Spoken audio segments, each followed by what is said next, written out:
Saya ingin menyampaikan kepada semuanya, kawan-kawan semuanya, bahwa momentum hari ini, di mana 2 tahun yang lalu saya diserang dan sampai sekarang belum terungkap, ini saya sekali lagi ingin menggarisbawahi bahwa ada banyak serangan kepada kawan-kawan di KPK yang juga tidak diungkap. Atau sampai sekarang masih terjadi serangan kepada kawan-kawan di KPK yang sedang bekerja, dan itu luar biasa, merupakan suatu penghambatan dan suatu hal yang buruk sekali tentunya. Saya tadi dikasih tahu Mbak Via di perjalanan bahwa Cak Nun itu mengalami miskomunikasi dengan Indonesia. Jadi saya ini sejak tanggal 22 Mei 1998, sehari setelah Soeharto turun, saya turunkan. Saya mengambil jarak dari Republik Indonesia supaya saya mendapatkan pemahaman baru terhadap Indonesia. Karena saya banyak tidak paham, terutama reformasi saya tinggalkan karena saya tidak paham. Ternyata teman-teman saya adalah Soeharto kecil yang ingin menjadi Soeharto juga gitu ya. Dan saya ngobrol panjang sama Bang Novel Baswedan, dan saya merasa selama ini saya hanya halu-halu dari jauh dengan Republik Indonesia, tapi saya tadi bertatapan wajah langsung, ini loh semuanya wajah Indonesia gitu. Kalau diibaratkan bis umpamanya, Indonesia ini masalahnya ada pada supirnya atau pada kondekturnya yang ngentit duit terus, ataukah pada kernetnya yang kalau ngasih kode kepada sopirnya itu dikeliru-kelirukan supaya nabrak-nabrak belakangnya, ataukah mesinnya yang rusak, atau sasisnya yang nggak benar, atau seluruh struktur bis ini memang harus direvolusi habis-habisan, atau ganti bis saja gitu. Dan artinya kita lihat di perundang-undangan ini meletakkan KPK ini sebagai fungsi apa di dalam institusi pemberantasan korupsi. Nanti kita ngomong apakah dia ini institusi negara ataukah pemerintah, dia ini ad hoc ataukah independen ya. Kalau ad hoc menurut Pak Samad, menurut Mas Busro atau menurut teman-teman yang lain dari KPK, kalau ad hoc itu kan soal pembagian tugas di dalam jenis korupsi atau wilayahnya. Tapi kalau independen berarti ini adalah gerakan rakyat di dalam bentuk negara dan otoritas negara. Jadi KPK bukan alat pemerintah. KPK ketuanya tidak bisa dilantik oleh kepala pemerintahan, karena KPK tugas nomor 1 adalah mengawasi kepala pemerintahan, kan begitu? Kira-kira ini nanti kita omongkan bareng-bareng. Kalau ini tidak kita ketemukan, kita pasti akan nanti makin banyak gawang nanti. Sepak bolanya tidak hanya 2 gawang, lama-lama bisa gaya gawang dewe-dewe dilepokno dewe-dewe, kan begitu. Jadi ini kita harus cari cari semacam simbolisme yang tepat. Apa yang terjadi sehingga kok ada Mas Novel Nasir, dan ternyata bukan hanya beliau, menurut Mbak Najwa sudah ada 115 orang 115 orang yang mengalami hal yang sama dengan jenis penderitaan yang berbeda, tetapi dizalimi seperti beliau ini. Nah, ini berarti urusannya adalah kalau gitu game plan-nya yang nggak benar nih. Kalau gitu ini sepak bolanya aturannya nggak benar nih. Berarti harus ada sidang PSSI, kan begitu. Ya tapi PSSI-nya terlibat semua nih ketuanya, kan begitu. Jadi susah juga ya. Jadi ini terus gimana dong? Oh, kalau ini lapangan milik siapa?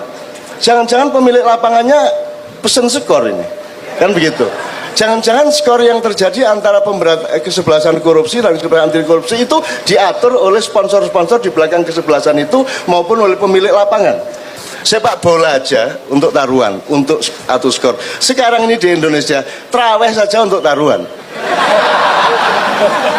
23 rakaat apa 11 rakaat, ayo 10.000 gitu kan. Oke.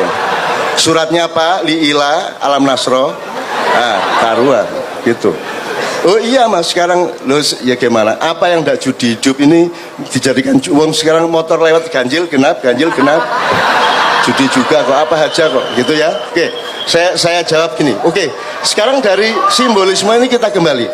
Jadi ternyata sekarang gini, ada 2 hal. Yang pertama gini, ini saya bertemu dengan Indonesia yang sejati. Saya bertemu dengan pejuang-pejuang masa depan Indonesia, anak-anak muda KPK yang bahasa Jawanya toh nyowo, bahasa Jawanya bertaruh nyawa mereka untuk memperjuangkan keadilan hukum, untuk memperjuangkan kebersihan negara dari korupsi, kan gitu. Dan anak-anak muda KPK ini menurut saya orang-orang yang saya doakan mudah-mudahan Anda diberi Tuhan 3 macam perlindungan.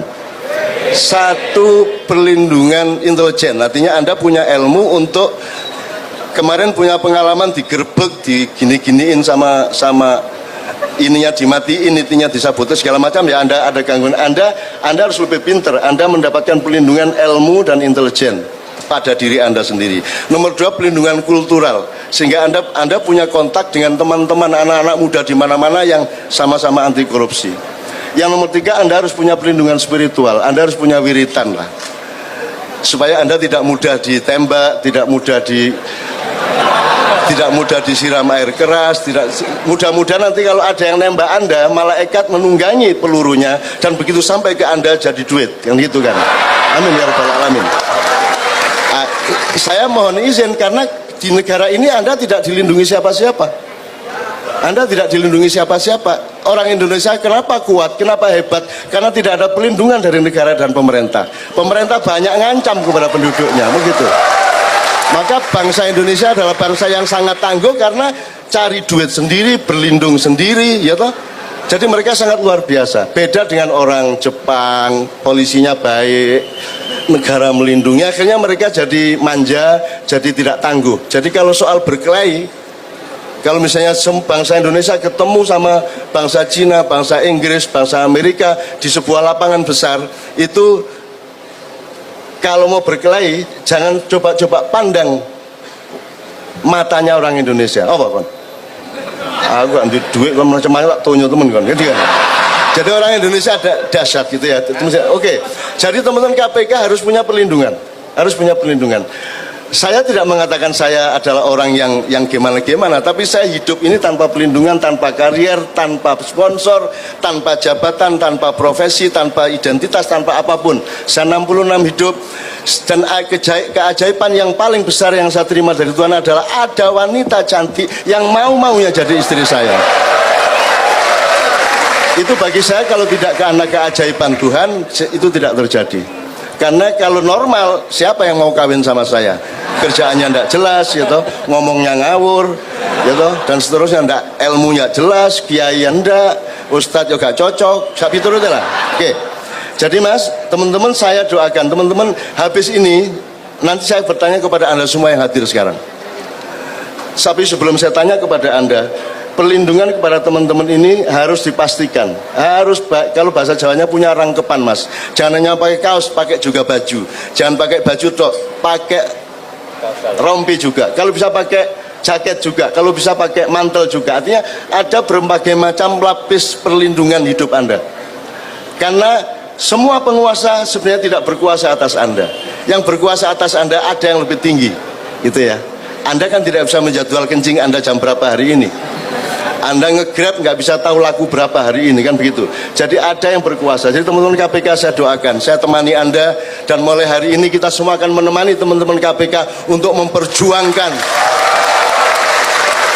kebersihan Indonesia. Oke. Sekarang saya tanya dulu kepada Anda ini mendukung KPK hari ini atau seterusnya? Seminggu, 2 minggu, atau setahun, 2 tahun? Setahun, 2 tahun, apa 10 tahun, 20 tahun? Seterusnya? Kuat, benar? Serius loh Mas. Sebab saya melakukan segala sesuatu tidak pernah sehari. Kalau saya bilang A, saya melakukannya sampai umur 65 tahun. Sampai sekarang AA. Sampai sekarang kalau saya bilang, hei, saya tidak bisa dipanggil presiden. Saya yang berhak panggil presiden karena aku rakyat, aku yang bayar. Ya. Itu saya lakukan. Itu saya lakukan, dan saya tidak pernah mau dipanggil ke istana, dan saya tidak bangga sama sekali. Hina saya kalau sampai ke sana. Gitu ya. Ya. Itu ya Mas. Itu bukan soal kesombongan loh, katanya rakyat. Rakyat kan yang megang kedaulatan, katanya demokrasi. Loh, presiden kan outsourcing. Buruh 5 tahun. Buruh 5 tahun kok manggil-manggil bos.